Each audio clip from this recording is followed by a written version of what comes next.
Tanggalkan penutup. Tanggalkan pemegang kartridge dengan memusing dan menariknya dengan perlahan daripada batang pen. Pegang pen dalam satu tangan sambil menolak rod pemicu dengan perlahan ke dalam mekanisme suntikan pen.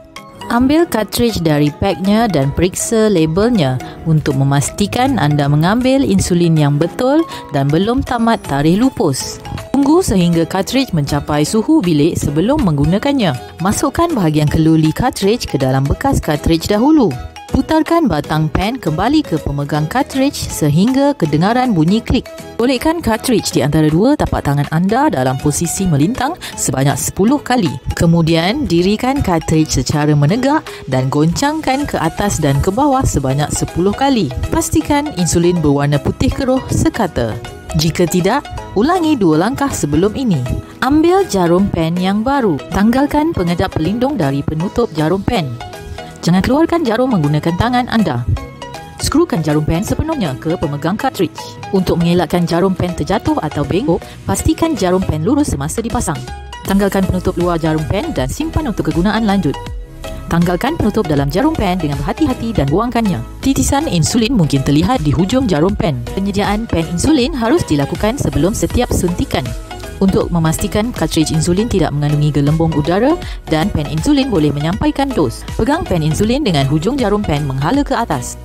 Jentik pemegang kartridge perlahan-lahan untuk mengalihkan gelembung udara ke bahagian atas kartridge. Gelembung-gelembung udara kecil mungkin masih kelihatan. Putarkan pemusing dos sehingga nombor 2 kelihatan di penanda. Dalam keadaan menegak dan hujung jarum pen menghala ke atas, tekan punat suntikan sehingga penanda menunjuk nombor 0. Akan kelihatan 2 atau 3 titik insulin keluar dari hujung jarum pen. Ini menandakan persediaan telah selesai. Jika tiada titisan insulin kelihatan, ulangi langkah di atas maksimal 5 kali sehingga 2 atau 3 titik insulin terbentuk di hujung jarum pen. Pen insulin anda kini sedia digunakan. Untuk menetapkan dos, putarkan pemusing dos sehingga mendapat dos menurut preskripsi doktor anda. Dos bernilai genap tertera sebagai nombor, sementara dos bernilai ganjil diwakili garis pendek di antara nombor. Jika nombor di tahap dos lebih tinggi dari dos diperlukan, putarkan pemusing sehingga dos berada di nombor yang lebih rendah. Selepas suntikan berulangan, jika punat suntikan terhenti separuh jalan dan nombor 0 tidak tertera, jangan paksa punat suntikan ke bawah. Ini bermakna kartridge tidak mengandungi insulin yang mencukupi. Dalam keadaan ini, gantikan dengan kartridge yang baru dan lengkapkan dos suntikan seperti yang diperlukan. Untuk melakukan suntikan, pilih dan periksa bahagian badan untuk disuntik. Bahagian suntikan yang paling sesuai adalah di abdomen, paha dan punggung.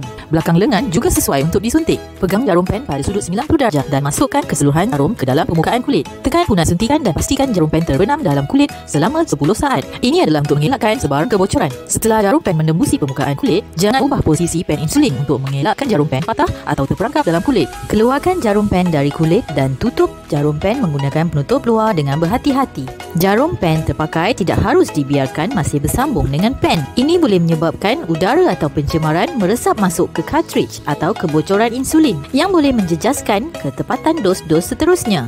Tanggalkan jarum pen dan buangkan secara selamat. Untuk menutup pen, selarikan dan tutupkannya dengan perlahan untuk memastikan ia lekap dengan batang pen. Jangan tanggalkan kartridge dari bekasnya sehingga kartridge sudah kosong.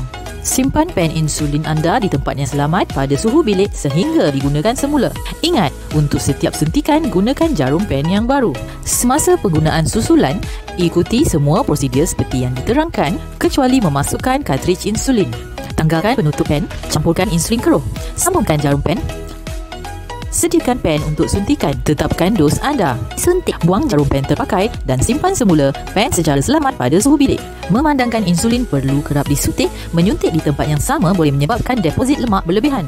Suatu keadaan medikal yang dikenali sebagai lipohypertrophy. Untuk mengelakkan ini, anda harus mengganti lokasi suntikan secara konsisten di sekitar bahagian badan yang dipilih dan juga berubah bahagian badan untuk disuntik.